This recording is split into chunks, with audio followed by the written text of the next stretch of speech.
어느 신문사에서 제일 처음 보았던 그 질문을 독자 설문으로 내놓은 적이 있습니다. 당신의 삶이 1년 남았다면 어떻게 사시겠습니까? 많은 사람들이 거기에 답을 보내주었습니다. 그런데 그 답들 가운데는 땅을 사거나 집을 사거나 돈을 불린다라고 하는 답은 하나도 없었다고 합니다.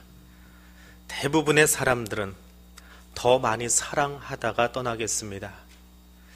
사랑을 다 나누어 주지 못한 것 때문에 그렇게 아쉬움을 토로하고 사랑을 나누며 살겠노라고 고백하는 이야기들을 들었다고 합니다. 오늘 우리가 읽은 요한복음 14장의 이야기는 예수님의 공생애, 십자가 사건을 맞이하기 직전 주일 화요일에 있었던 사건으로 알려져 있습니다. 이날은 성찬식이 제정된 날이기도 하고 가룟 유다가 스승인 예수를 팔기 위해서 자리를 박차고 나가버린 날이기도 합니다. 그때 예수님께서 제자들에게 다락방에서 하는 설교다라는 별칭이 붙은 다락방 설교를 하기 시작하는데 요한복음 14장에서 17장까지가 그 다락방 설교에 해당합니다. 그 설교의 제일 첫 번째 부분, 그 부분에서 예수님은 제자들의 삶에 대해서 이야기하시면서 호도스, 길이라고 하는 주제를 다루십니다. 예수님께서 천국에 관해서 제자들에게 설명을 하시는데도 불구하고 제자들이 알아듣지를 못합니다. 평상시 같으면 베드로가 나서서 이야기했을 텐데 도마가 나서서 물어봅니다. 주님, 저희는 주님이 어디로 가시는지 알지 못하는데 어떻게 그 길을 알겠습니까?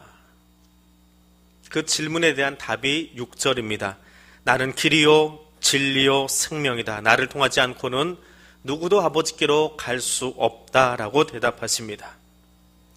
자, 이 다락방 설교의 첫 번째 대목, 십자가의 죽으심을 3일 남겨놓은 그때 당신의 인생이 3일 남았다면 어떻게 사시겠습니까? 남아있는 사람들에게 가장 좋은 것, 가장 최선의 것을 주고 싶은 마음이 드는 때가 3일을 남겨놓은 그때입니다. 주님이 그때 제자들에게 주신 메시지가 무엇입니까? 우리가 마땅히 가야 될 길이 무엇인지를 이야기해 주고 싶으셨던 겁니다. 가장 소중한 것, 제자들에게 가르쳤던 그 많은 것 가운데에 가장 소중한 이야기, 호도스에 관한 이야기, 길에 관한 이야기를 제자들에게 주고 싶으셨습니다. 오늘 설교 제목은 바로 그것입니다. 길, 헬라어로 호도스입니다. 길을 갈 때에 동행하는 사람이 있으면 좋습니다. 말동무 못지않게 이정표가 있으면 훨씬 더 좋겠지요. 옛날 분들은 하늘의 별이나 산이나 큰 바위를 이정표 삼아서 길을 다녔습니다. 지금은 지도가 잘 만들어져 있어서 지도만 가지고 혹은 도로에 있는 방향 표지판만 가지고도 길을 찾는데 큰 어려움이 없습니다.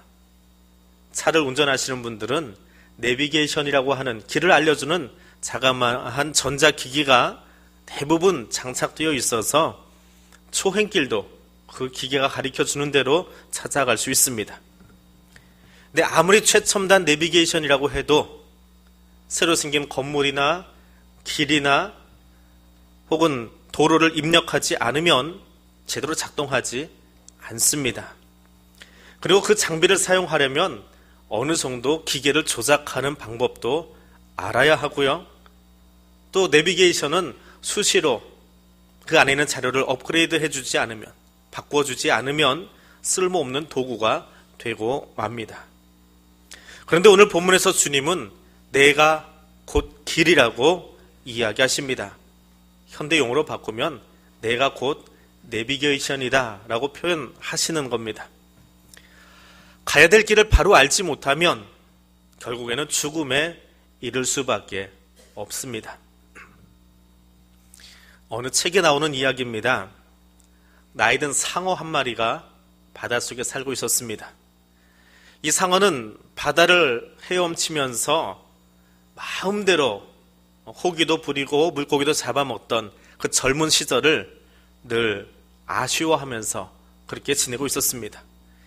이제는 나이가 들어서 그렇게 옛날처럼 힘있게 돌아다니지 못하게 된 이 늙은 상어가 한 가지 꾀를 생각해냅니다.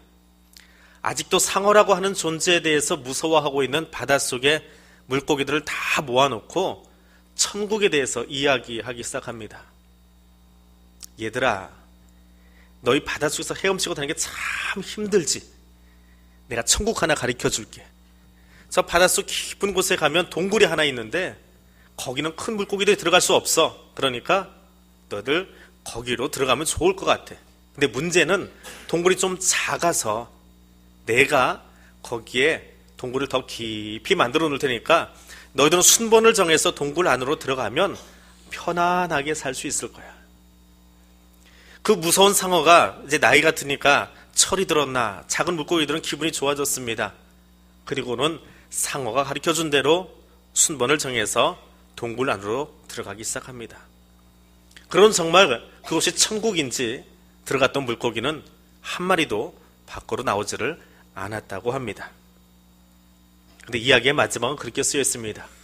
그 동굴 속에는 늙은 상어가 어두운 곳에 입을 벌리고 순서를 맞춰 들어오는 물고기들을 다 잡아먹었다고 합니다. 우리의 삶을 우매하게 만드는 현실이 있노라 하고 예화로 쓰여진 한 이야기입니다. 비단 그렇게 우매하게 만드는 사건들은 세상에만 있는 것이 아니라 교회 간판을 걸고 교회인 양 서 있지만 저 그리스도가 얼마나 많이 있는지 알지 못합니다. 성경은 예수님은 우리에게 그런 세상을 살아가는 사람들에게 바른 길을, 천국으로 향하는 길을 이야기해 주고 있습니다. 신약 성경에는 이 호도스라고 하는 단어가 100번 정도 사용되고 있습니다. 사람들이 걸어다니는 길을 이야기할 때에도 호도스라고 사용하고 왕이 다니는 대로도 호도스라고 이야기하고 길이라고 하는 모든 단어는 똑같이 호도스라고 하는 단어를 씁니다. 신약 성경에 쓰여지던 그 당시의 배경이 로마 제국이고 보면 세상의 모든 길은 로마로 통한다. 그래서 길이라고 하는 단어는 성경을 쓰기에 아주 좋은 메타포 중에 소재 가운데 하나였습니다. 사람들이 다 공감할 수 있는 것이지요. 상업용 도로, 군사용 도로, 또 민간용 도로, 여행용 도로 등 그때 만들어진 도로 등이 아직도 여행 상품으로 이곳저곳에 있으니까 말입니다. 근데 주님은 그런 삶의 도로만이 아니라 비유적으로 인생의 길에 대해서, 생활 방식에 대해서도 이야기하고 있습니다. 좁은 문, 멸망으로 인도하는 문을 이야기할 때도 이 호도스라고 하는 단어는 빠지지 않고 등장합니다. 생명으로 인도하는 문은 좁고 길이 협착하다라고 말합니다. 근데 히브리서 기자는 이 생명의 문을 이렇게 표현합니다. 이 길이 우리를 위해 열어놓으신 새롭고 살아있는 길이다. By a new and living way open for us 라고 이야기합니다. 이 길은 예수 그리스도께서 십자가에서 자기 몸을 찢으시고 피를 흘리면서 만들어주신 열려있는 길이다 라고 말합니다. 이 길은 우리에게 생명을 주기 위한 예수 그리스도의 구속사역의 결정체라고 히브리서 기자는 이야기하고 있습니다. 그럼에도 불구하고 그 길이 열려 있음에도 불구하고 마음이 빗나가서 하나님을 알지 못하는 세대가 이 세대라고 히브리서 기자는 안타깝게 이야기하고 있습니다. 예수 그리스도를 통해서 생명의 길이 열려 있음에도 불구하고 그 길을 걷지 않는다면 우리는 주님이 마련해 놓으신 영원한 안식에 들어갈 수가 없습니다. 우리가 길을 바로 알고 예수를 따라가야 하는 이유가 거기에 있습니다. 피터 로빈슨이라고 하는 목사님에게 한 성도가 찾아와서 이렇게 질문했다고 합니다. 목사님, 저는 마귀의 존재를 믿을 수가 없습니다. 그 목사님이 그 성도에게 반문했습니다. 왜 마귀의 존재를 믿을 수 없습니까?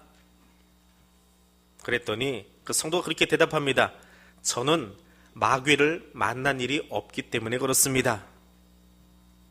그랬더니 목사님이 웃으면서 그렇게 이야기해 주었답니다. 형제님, 당신이 마귀를 만나지 않은 것은 당신이 마귀와 같은 방향으로 걷고 있기 때문에 그렇습니다. 그 방향에서 돌아서서 예수님과 함께 걸으려고 한다면 당신은 마귀와 정면으로 마주하게 될 것입니다. 우리는 신앙생활을 하다가 종종 마귀의 장난들을 혹은 사탄의 괴롭힘을 겪을 때가 있습니다. 왜 그렇습니까? 내가 사탄의 방해를 받고 있는 것, 마귀의 유혹에 한 번씩 걸려보는 것, 그것은 분명 내가 예수와 동행하고 있기 때문에 그 동행함을 가로막으려고 하는, 그 길을 걷지 못하게 하는 사탄의 방해임을 기억해야 됩니다. 거꾸로 조심하십시오. 내 신앙생활 하는데 아무런 부딪힘도 없고 그저 편안하게 잘하고 있는 것 같습니까? 선줄로 생각한 그때에 넘어질까 조심하십시오. 어쩌면 내가 마땅히 함께 걸어가야 될 그분과 걸어가지 않고 다른 길을 걷고 있는 것은 아닌가 살펴볼 수 있어야 합니다. 우리가 따라가야 될 주님의 길은 십자가의 길입니다. 십자가의 길은 평안한 길이 아닙니다. 행복한 길 또한 아닙니다.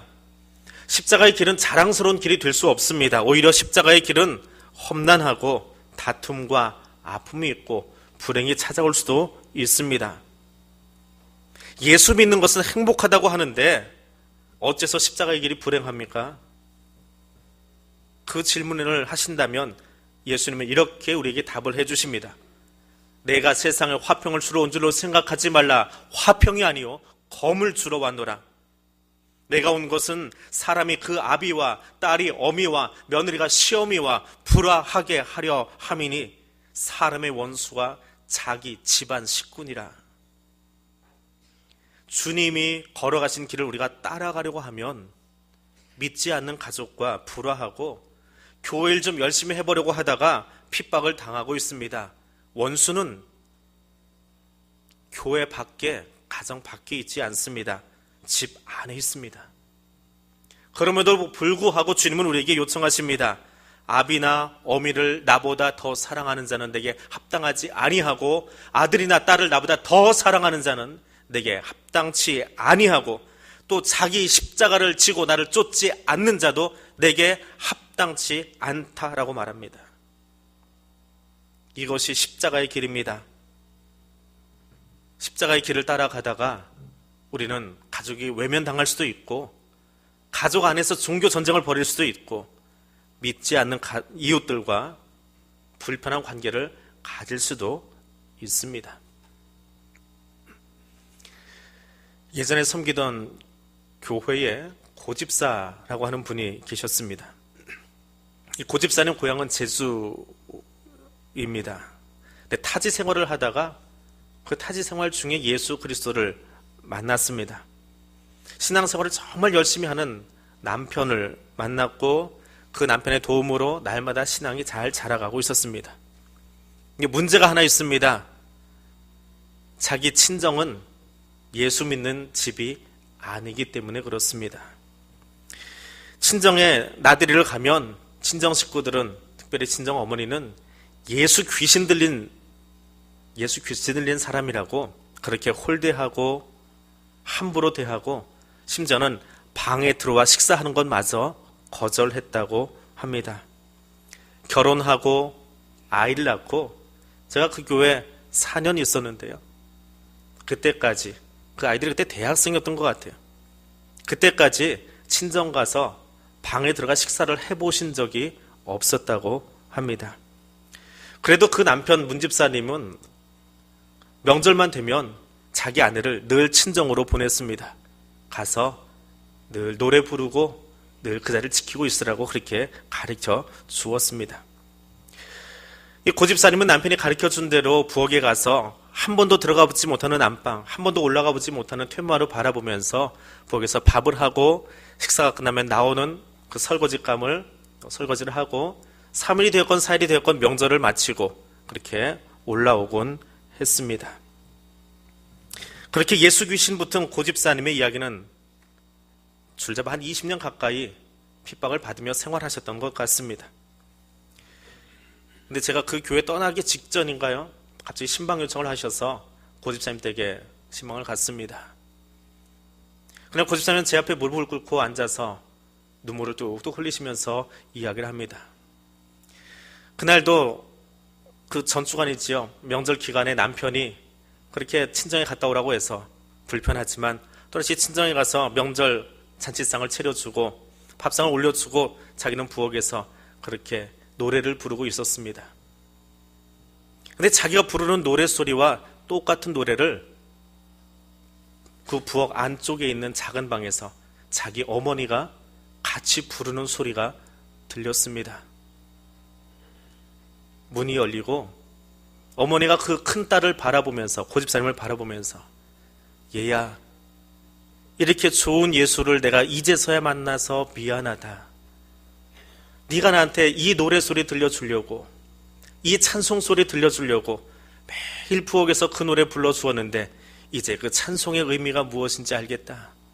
그리고 어머니가 그 딸의 손을 잡아서 방으로 불러드리고, 그리고 그렇게 부엌에서 몇 년 동안 불렀던 그 노래, 찬송가, 그것을 같이 부르면서 식사를 하고 왔노라고, 함께 울다 왔노라고 앞에 무릎 꿇고 앉아 고백하는 집사님의 이야기를 들었습니다. 십자가의 길을 따라갈 때, 따르기로 작정했을 때 오는 두려움은 마귀가 가져다주는 두려움입니다. 십자가의 길을 따르기 위해 걸음을 걷기 시작할 때 조바심이 나는 것은 나의 연약한 믿음 때문입니다. 십자가의 길을 걷는 것이 힘들고 어렵더라도 그 길을 걸어야 하는 이유는 예수 그리스도께서 그것을 열어놓으셨고 우리와 함께 그 길을 걷고 계시기 때문에 그렇습니다. 그 십자가의 길을 다 걷고 나면 그 다음에는 저와 여러분을 위해서 하나님이 준비해 놓으신 영광의 자리가 있습니다. 성령 하나님은 지금 우리 안에서 마귀가 가져다 주는 두려움들을 씻어내 주시고 승리를 안겨 주실 것입니다.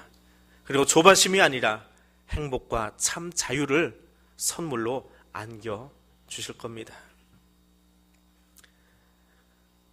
늦은 밤에 운전을 하고 지방에 내려간 적이 있습니다.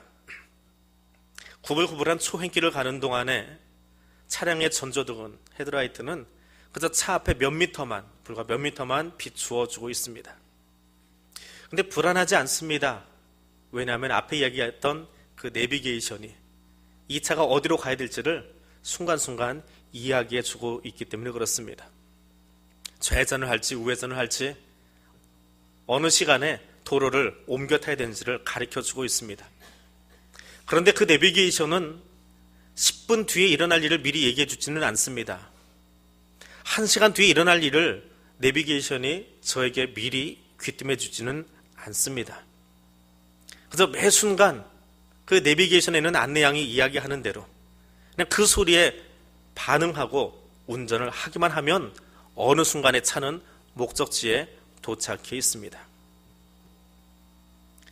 내가 그 밤에 볼 수 있는 곳은 헤드라이트가 비춰주는 바로 거기까지인데, 마찬가지로 주님이 지금 내 현재의 삶 속에서 비춰주는 거기까지만 보고 가면 결국은 하나님이 예배해 놓으신 그곳에 이를 수 있는데 우리는 그렇게 따라가지 못하고 있는 것 같아요 라고 어떤 성도분이 이야기하신 것을 들었습니다. 우리의 길과 진리와 생명이 되시는 예수님도 똑같습니다. 우리는 내일 일은커녕 이 예배가 끝날 때 한 10분쯤 뒤의 일도 어떤 일이 벌어질지, 내 앞에 누가 지나갈지 우리는 알지 못합니다. 그러나 주님이 지금 내 옆에서 걷는 그 속도에 맞추어서, 내게 말씀하시는 그 음성에 맞추어서 한 걸음 한 걸음 옮겨가다 보면, 주와 함께 동행하며 걷다 보면 어느 날 우리는 주님이 예비하신 그 영원한 안식처에 함께 서 있는 것을 분명히 경험하게 될 겁니다. 도마의 질문은 사실 나의 질문입니다. 주여, 어디로 가시는지 우리가 알지 못하는데 우리가 어떻게 그 길을 알 수 있습니까? 우리의 길의 종착지가 하나님 나라인 것을 안다면 주님과 함께 걷기만 하면 됩니다.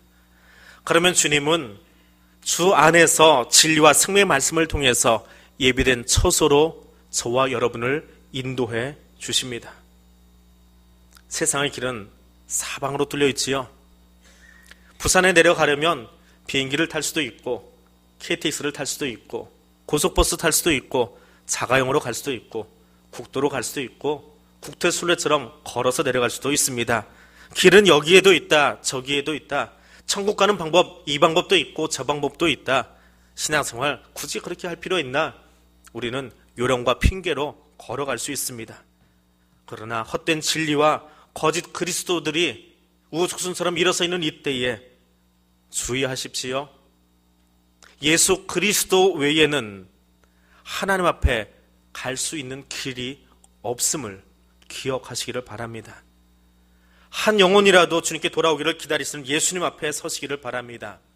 예수님이 가르쳐 주신 그 말씀의 길 위에서 예배하신 천국을 바라보며 걸어가는 성도들 되어줄 수 있기를 원합니다. 그리고 말씀에 주님 약속하신 대로 지금 저와 여러분을 위해서 처소를 예비하셨을 뿐만이 아니라 지금 여기 나와 동행하고 계시는 예수 그리스도와 동행함으로 천국 시민 되어지기를 원합니다. 목적지가 결정되셨습니까? 그러면 말씀이 이끄는 대로 행하십시오. 영원한 목자이신 주님은 시편 기자가 노래한 것처럼 지팡이와 막대기로 우리의 삶을 살피시며 이끌어 주시기 때문에 그렇습니다. 주님의 말씀을 기억하시기 바랍니다. 내가 곧 길이요 진리요 생명이니 나로 말미암지 않고는 아버지께로 올 자가 없느니라. 주님 말씀하셨습니다. 기도하겠습니다. 우리의 영원한 목자 되시는 주님